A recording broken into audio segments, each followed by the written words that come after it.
Hello, nerds for humanity. We have an oldie. We got Scott Santens, who is, I guess, back in the Nerds for Yang days. I guess we could start this off like we used to, like, hello, nerds. Hello, nerds. How you doing? Scott, where are you based nowadays? I'm in DC now, so Okay. that's a change. I've been here for 3 years now, so didn't just get here, but yeah, it's a big change from New Orleans. Yeah. So I'm guessing, was it to be closer to policymakers or? Yeah. I mean, even at the time, I was thinking, oh my gosh, like kind of post COVID and everything, it just seemed that UBI was really a bigger part of the conversation, and it seemed like you were getting some momentum building. And I was thinking too, well, heck, if if the Democrats come in and get the presidency again 2024 or something, then I can actually get potentially some traction. Mhm. And yeah, that didn't end up happening. No. No, although I mean, with this president, you really never know what he would be supportive of. Um, Yeah, no, to be fair, yeah, total wild card, and we've already seen originally they were with Elon Musk when he was in there with mhm. Doge, talking about the Doge dividend, Yeah. and then just more recently Trump was like, oh, I'm going to send everyone $2,000 from tariff revenue. So well, we could get some kind of stimulus check again. I don't see like a monthly thing happening. And if we did, I'm sure it would be full of conditions and Mhm. potentially something similar to like the Doge dividend and what they're talking about as far as like it only goes to taxpayers, whereas if you didn't owe any taxes at all, then you wouldn't get anything. But yeah, Mm. it's possible. Yeah, you never know. You never know. This administration is always full of surprises. So let's talk about UBI. I'm a little bit surprised that I feel like there was more energy around UBI during the presidential in, I guess, 2020, or the lead up to it. Yeah. Um, and yet now there's more threat to knowledge worker jobs because of AI than ever, Yeah. and no one's kind of uh, that alarmed. I mean, there are other parents, like I'm a parent of two teenagers, and me and the other parents often talk about, like, wow, I don't know if getting a computer science degree is as valuable as it was a few years ago. Yeah. What are we gonna do? Like, or should we prepare our kids to be plumbers and stuff? Like, maybe, but like, um, why do you think UBI kind of feels like it's in a little bit of a quieter period? Well, yeah, so you're right to point out that there was certainly more activity driven by, Andrew Yang and just the primary process where you got like a bunch of ideas competing in 2020. So that was really helpful to the discussion. Mhm. And then the 2024 presidential campaign rolls around, and of course, we know the big problem was that Biden decided to run again, and that there was no primary process. And then suddenly Kamala comes in, and still no, primary process of any kind. So there was no any like ideas competition. Mhm. Um, so yeah, we really missed out on that part of things. I think if there had been that, then I'm sure it would have been discussed again to some degree. And yeah, we certainly it felt like I could like it was close enough to taste it during the pandemic, and then the Mhm. responses to it. It really felt like we were actually on the cusp of doing like a monthly cash payment, some kind of monthly stimulus check kind of payment that could really change things. But yeah, none of that happened, and now here we are. And yeah, like you said too, it's it's disheartening to see like now that these impacts are here, and like Mhm. this is the stuff that I've been warning about, we've been warning about, and it's like we're starting to see it. It's not like a sudden thing, but it does really seem to be already impacting the entry level jobs market. And it seems to be impacting hiring potentially. Like there's certainly like the unknowns of hiring, with people being like, look, we don't know what's going on with the tariffs, and like I don't know if it makes sense. Maybe we'll hold out, maybe they'll remove the tariffs, and so let's just kind of push pause. So to some degree there's that, but also I think every company, they're just trying to figure out how much they can use existing AI technology and the various LLMs and image models and everything else to potentially increase their productivity and reduce their need to hire. So I think that's like what we're seeing right now, is just kind of this impact via, we don't really need people that we likely would have if AI would not have been introduced. Yeah, maybe that's part of the challenge. It's not like we're seeing mass layoffs because of Right. AI, but we're not seeing growth in headcount the way we used to. And companies are expected to do more with less. So they're trying to grow their revenue, but keep the headcount flat. And that's definitely impacting like recent college grads. I mean, even top business schools are finding it difficult to place people that used to get multiple offers Yeah. and had the brass ring, as it were. Yeah, it's like the hardest market in like years as far as entry level.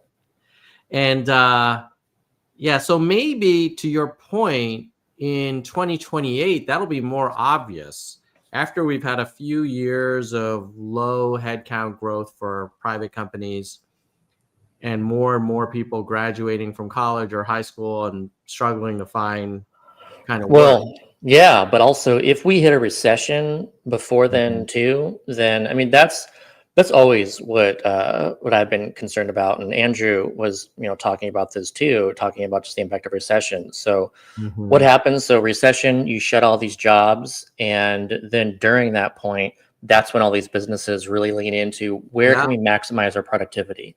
And then so the recession ends, and they're like, look, we don't need those people back. Like we're fine. Yeah. And so it's just an amplification of what we're looking at right now. So yeah, if that happens, if a recession happens and we shut a bunch of jobs, then yeah, those jobs aren't coming back. I think for the most part with AI. Yeah, and then when you combine AI with automation in general, I think it's even more dire, which is why I find it frustrating when people talk about, oh, well, we're going to do all these tariffs to bring more manufacturing here. I don't think people realize like you don't need that many people in those factories. Yeah, no, I one of the articles that I wrote before was like the realities of automation, and there's like a chart in there that's about, you've got your chart of the your productivity or the, like the amount of being manufactured, and then you've got your jobs in manufacturing.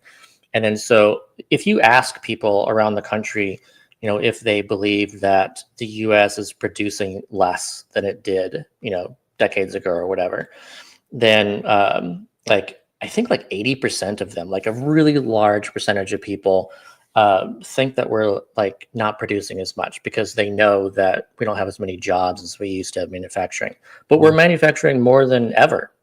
And we're just doing it fewer jobs. So that's what people don't understand. And that, yeah, if we did reshoring, sure, we could manufacture even more than we already are.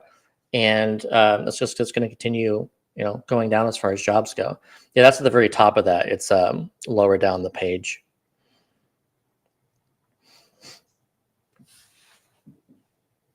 Keep going. There it is. Oh,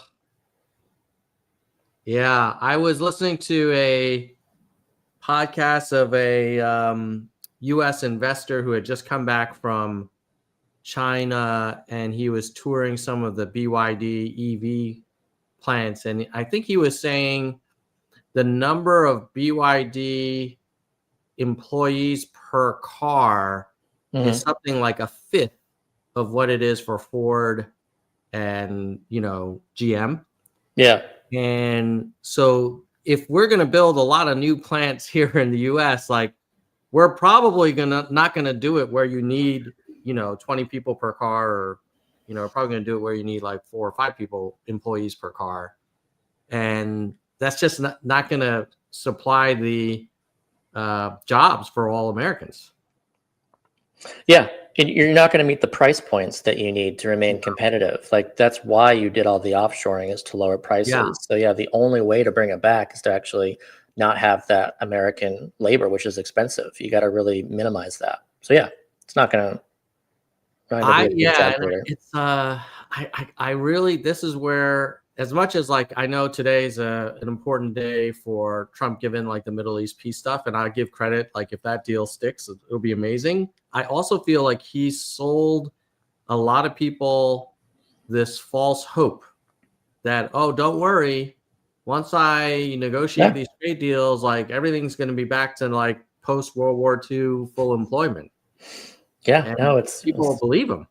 Yeah, no, it's all a lie, and we hear that lie. He's not the only one to make that lie, but we hear that lie over and over again, even from the people in the AI world who are actually really focused on creating AI and robots, and they'll just say straight to your face that this is going to like create more jobs than it displaces, and it's like, come on, like we all know the realities of this. Like sure, there's going to be new jobs, at some point in the future. We're going to find, new stuff to do, but there's definitely an impact from these things. And we've already witnessed that impact for decades. We know what happened when we actually displaced a lot of people from those manufacturing jobs and that were offshored and stuff.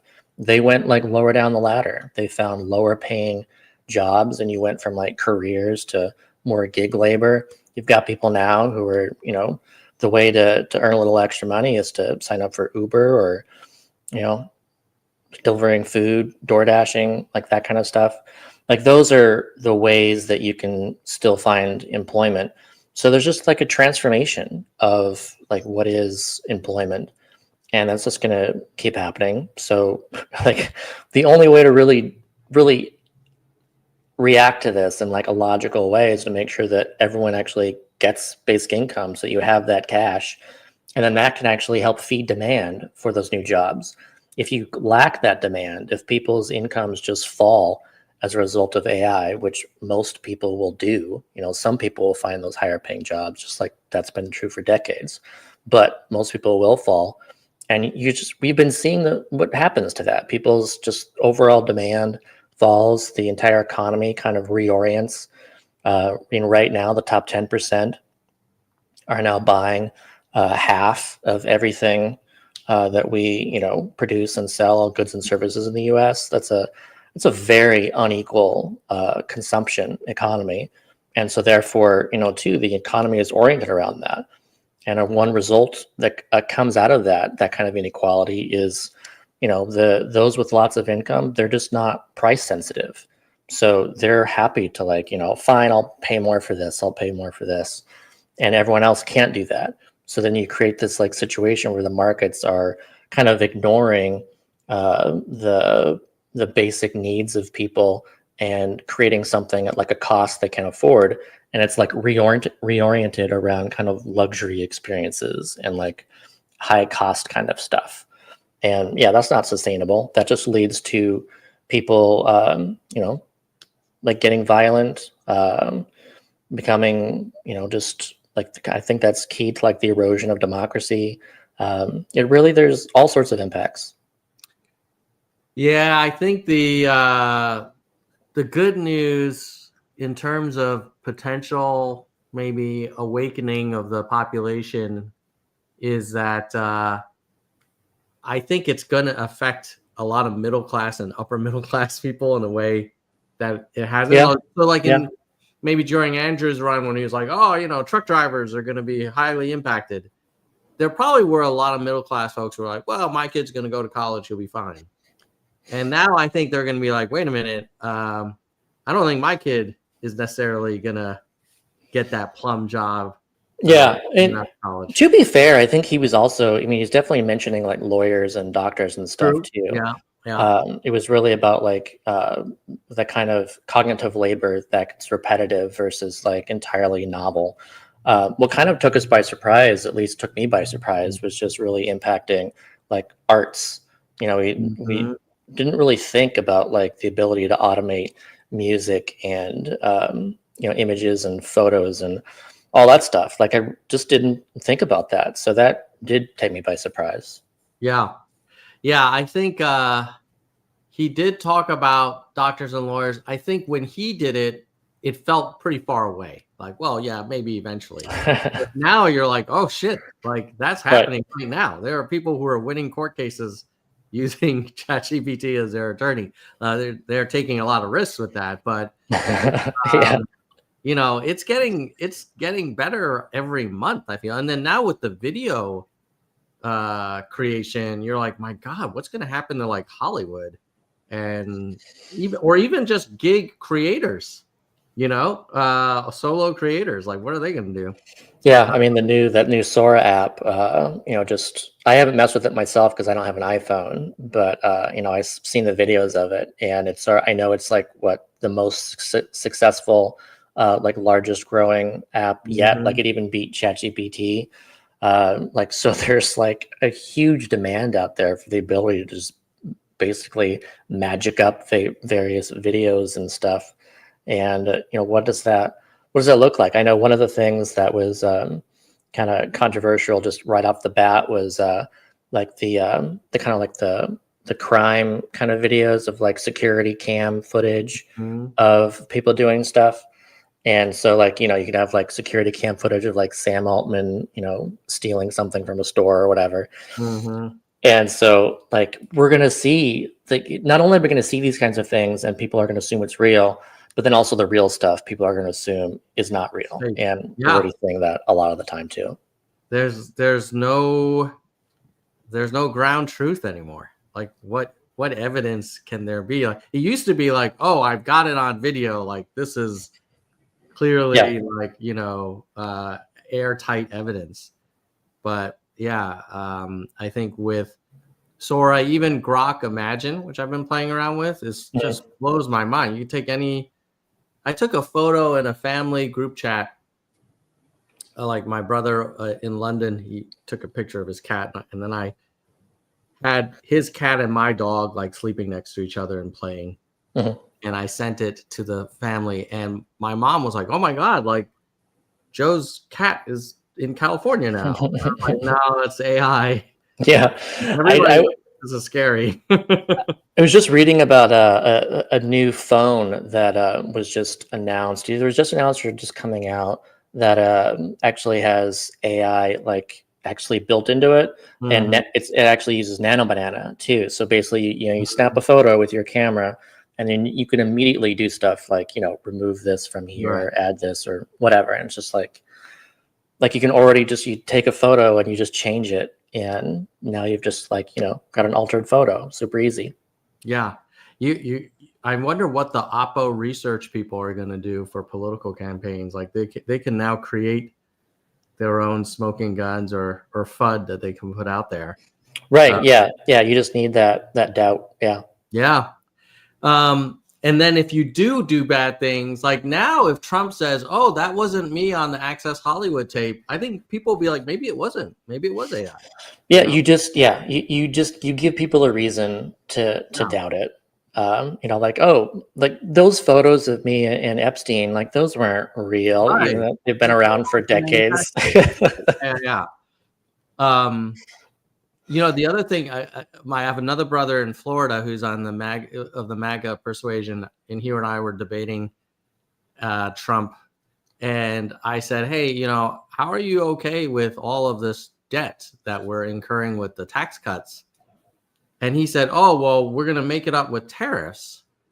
And I was like, have you run the numbers on the size of the tax cuts versus the actual revenue we pulled in with the tariffs? And he obviously hadn't. But I think we're in a mode where people believe whatever their team is saying.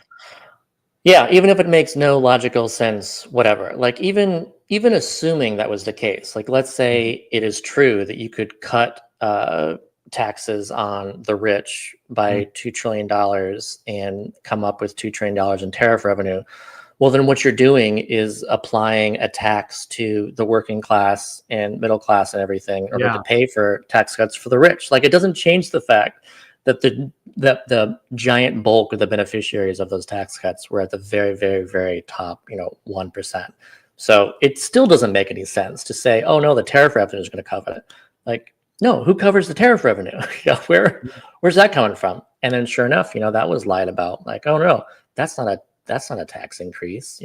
Like the foreign countries pay that, and that's a total lie. No, that's not how tariffs work. It's and the people cheering it are often the ones that are going to foot the bill.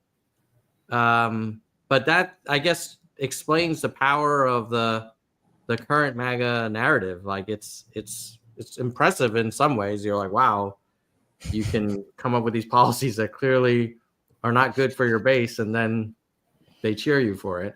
Yeah, it's really frustrating. Let's talk a little bit about the state of UBI research. I think I remember last year, maybe earlier this year, there were some studies that came out that sounded a little bit mixed or negative about the impact of UBI. What's your read on some of the research that's come out, and how do you feel about that? Yeah, I just put out a new article. You can find it on my Substack and my blog that really got into that to help people understand it. I went over 9 different factors to consider in these things, and in general. So the stuff that's being uplifted, I would say. Primarily, you've got your baby's first year study, and you've got your Denver homeless pilot, and you've got Sam Altman's pilot. Mm-hmm. And those were all null results for the most part. And that's those different. I wouldn't say those aren't negative results to find null results. It's just that based on the numbers, you just couldn't find any statistical impacts in certain areas that people may have expected it. Mm-hmm. And then so it's important to understand what are the details of these studies, and should we have expected certain things and should we not have? One of the main things that I think is really important for people to consider is that there's such a difference between pretty much all of these pilots, and a pilot I would design for universal basic income, which would be a saturation pilot. So you want to make sure to test for community impacts. If an entire town or city gets some kind of basic income, then that's going to be different than just a few people in that city getting that basic income.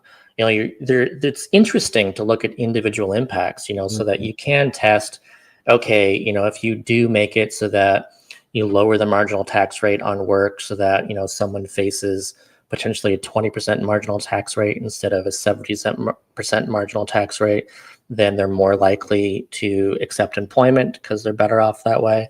That's an individual impact. And in the Sam Altman pilot, you didn't see much of a difference when it came to employment, but you did see people looking for employment. And then so if you have a saturation pilot, then that's going to create jobs. We see that from the saturation studies. One of the, if you look at the Alaska pilot, you do know that, there's an income effect where people, because they have that dividend, that maybe they work a little bit less. And then also because of the spending of that money, then that creates new jobs, and then people seeking those jobs can find it. So then there's an overall increase in employment due to the dividend, despite some people deciding to work less because of the dividend. So that's an important impact to consider when you're looking at a Sam Altman pilot and going, well, people, they worked, was it in that case, it was on average about 8 days less per year, equivalent to about a 15-minute break per day. And the question is, if that had been a saturation pilot, would you have also seen that?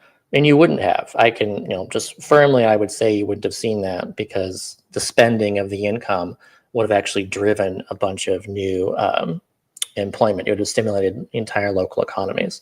So that's one important thing to consider. And then you've got the baby's first year's pilot, and that's interesting because we do see correlations between the amount of income a parent or a family has and the child's brain development via EEG scans, MRI scans, that kind of thing.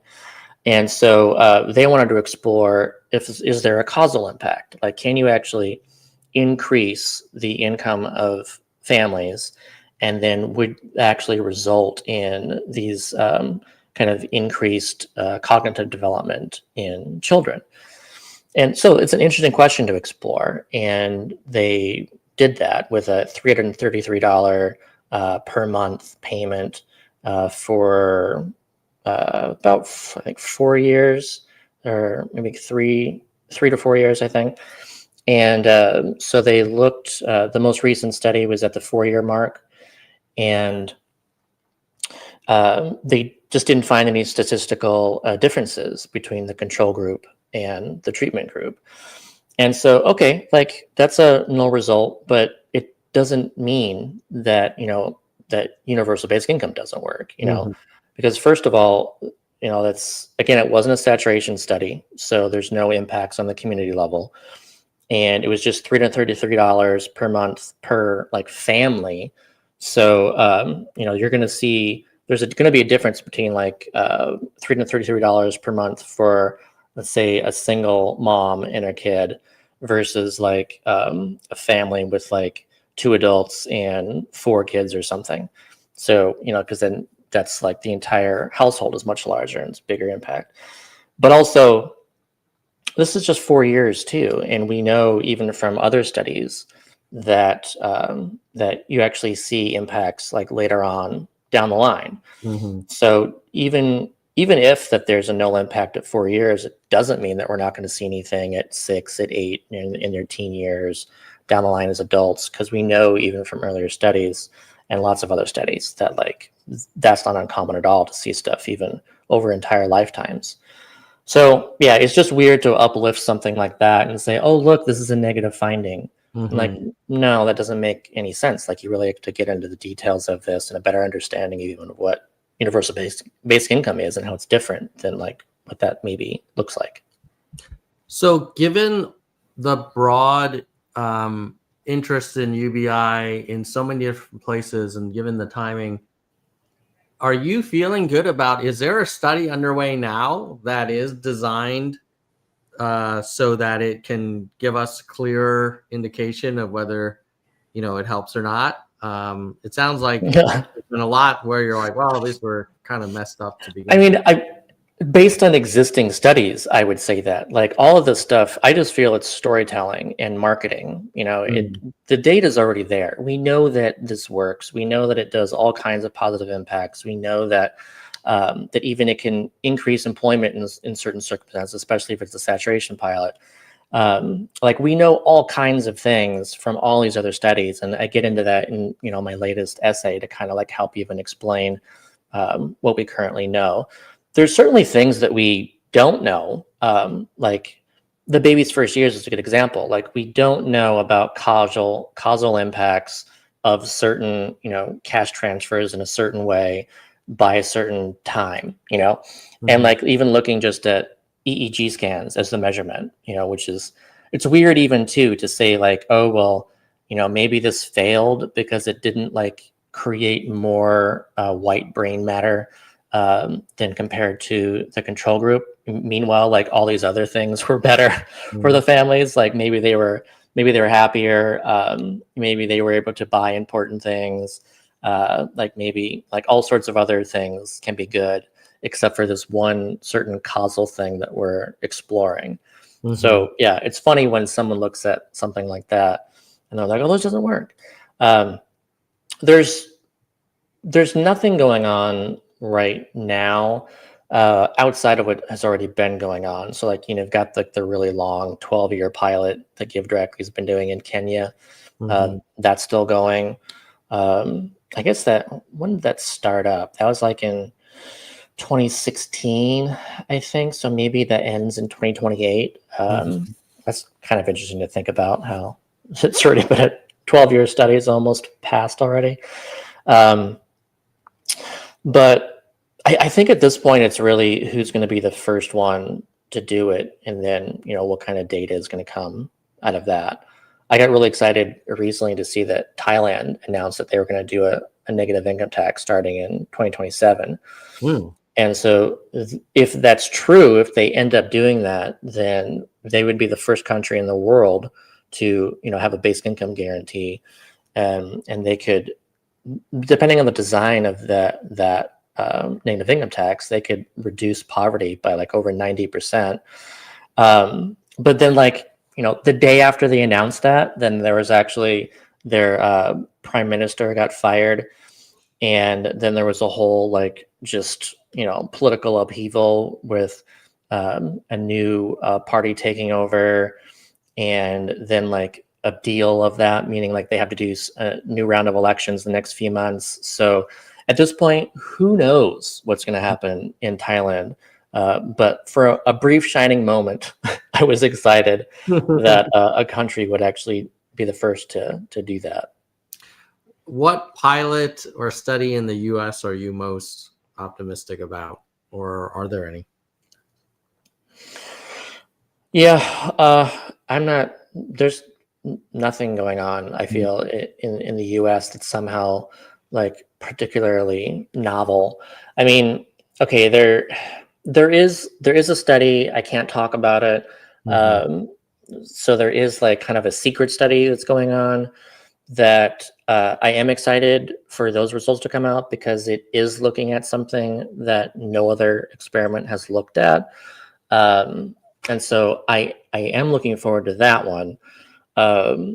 But it's not it's not like a saturation pilot. And those are what usually, that's what we desperately need, more saturation pilots. I was really excited about the potential for a hybrid saturation design that Catalonia was going to do. And that was on the verge of happening. And then they cut the budget at the last minute, because again, political crap. And but I really liked how they actually, as part of their pilot, they actually would have compared it would have been, imagine Sam Altman's pilot, how that took place in Texas and Illinois, if they would have had a small contingent of, say, 500 people or something in some small community where the entire community would have gotten it. And then they could compare the people in that community to the others, and they could kind of tease out what kind of differences there are between these kind of individual impacts and community impacts. And yeah, that didn't happen, but I thought it was a really clever design. So do you think Altman's done with his research, or? Yeah, I would say too that there's a couple new things starting. It's a county level pilots that are, I guess they could be kind of saturation sites, just from potential density in regards to this isn't a city pilot, so it's already good because you're looking in the rural areas, and I can't remember the states that they're in. Maybe one was Tennessee.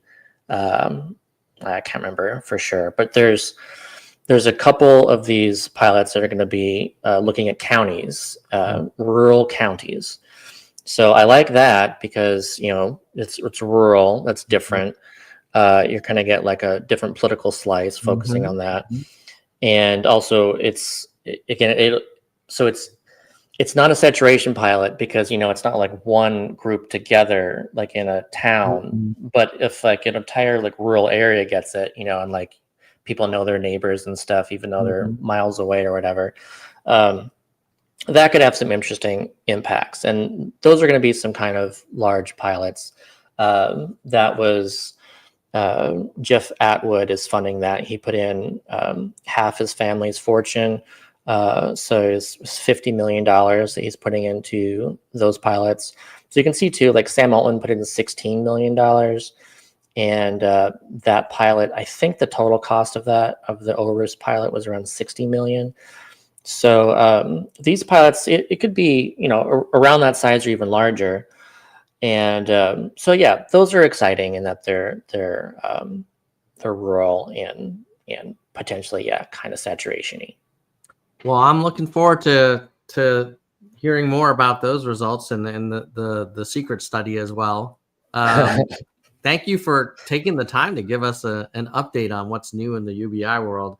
Scott, how can people stay on top of, what you're thinking? What's the best way to connect? Yeah, yeah, and I should add too that in regards to like stuff I'm excited about, it's Mm-hmm. like the stuff that I'm doing. It's the stuff Mm-hmm. that It's a Foundation is doing. So people, I advise the people to sign up to the newsletter at itsafoundation.org. I put out a monthly newsletter there to keep people like up to date in regards to like latest basic income news and developments, and also what ITSA is up to. And then so next year. ITSA's main projects are going to be out there finally. And so that's the Bootstraps docuseries. It's going to be hopefully on a platform. It'll hopefully take home some film festival awards and get some major buzz and everything next year. And then we've got the Commingle app that should be released at some point next year too, at least in pilot phase. So we'll hope to get hopefully thousands of people on that, starting to really use that and show that you can create like a small basic income floor of around $50 per week without waiting for government, and just get that going immediately to start helping people to some degree with greater stability. And then we'll be having events across the country next year as well to really utilize both of these to hopefully kind of help organize different communities around the country and get them to like think about basic income differently through like feeling that vicarious experience of what basic income is like through watching Bootstraps. Storytelling is so key, I think, beyond just the data.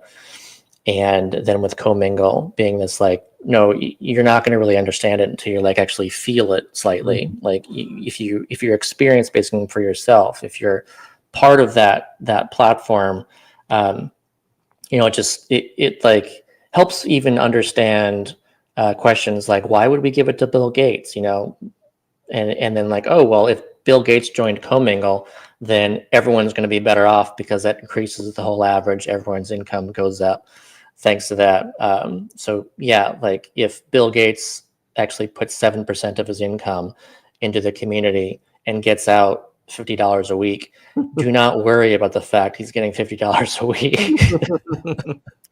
Yeah, I think that's a deal. I love it. So it sounds like the ITSA Foundation is like your main focus, and then you've got your Substack and the UBI guide as well. Yeah. And so if people want to get involved, really, that's the best way to help out, is to just donate to itsafoundation.org and get up to subscribe to the newsletter so you know what's going on. And then when it comes down to the screening events and stuff, be a part of that next year. Hopefully it'll be 100+ screening events all around the country to really start organizing the movement around basic income. Love it.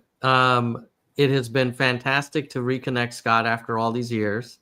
I'm glad you're still putting up the good fight. And I mean, I think as a fellow human, the need for basic income is just going to be greater than it's ever been in the next probably 5 years. Yeah, and fast.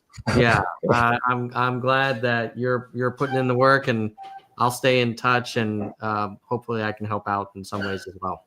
Great. Thanks, Tom. Yeah, it was good catching up with you. Yeah, always a pleasure. I'll catch you later.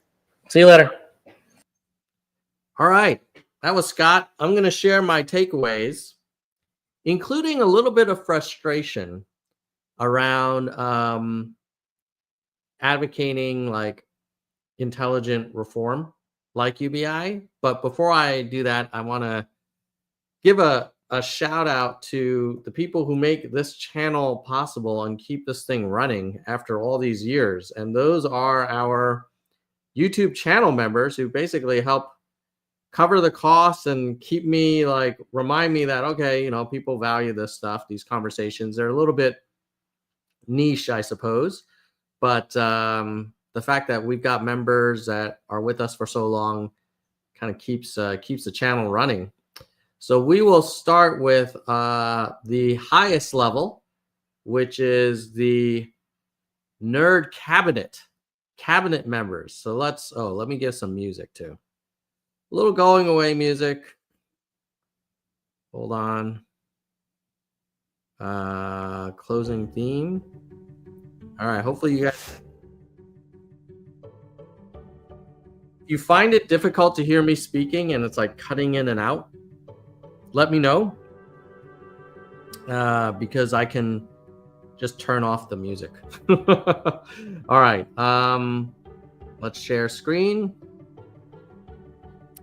So Soldier One, huge member, been with us for 65 months, highest level of support. So thank you, Soldier One, for keeping this channel running. And then we have our Nerd Congress. We have Kristen Slevin, Bike, and Zig PC. Kristen Slevin's about to hit 70 months of support for this content. So thank you, Kristen. Then we have our Nerd City Council. Gene, DK, Jackalego, Mr. History, Dean, Galessa, Jay Perrin, Brittany, Dana, Jason, Daniel, Jeremy. I think Jeremy was in the live chat. Mickey, Jackson, Unkiyu. So thank you to all of you. City Council members. And then we have our registered nerds. This only costs you $1.99 a month. Helps pay for the streaming costs, the thumbnail editing software, some of the equipment. So I'm going to scroll through our registered nerds here.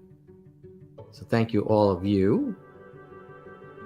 And Brandon David, 69 months as well. My God. Thank you, Brandon. All right. So if you're thinking, hey, I like this content, but I don't think I can become a paying channel member, that's fine. The next best thing you can do is like and share this live stream or this video if you're watching it on replay, because that helps us kind of get a bigger audience. And then it helps me convince guests like Scott to give us more time, because I'm sure Scott will look later and say, oh, did anybody watch that video? Should I come back on Nerds for Humanity in 6 to 12 months? And hopefully the answer will be yes, because you're like, oh yeah, there's a decent following there, and Nerds for Humanity is a good place to get the word out. All right, I wanted to share some closing thoughts. I am involved and a supporter of two things that are 3-letter acronyms, UBI and RCV. And I, in my heart of hearts, have conviction that both are great for the country and great for humanity, and not just great, but kind of necessary.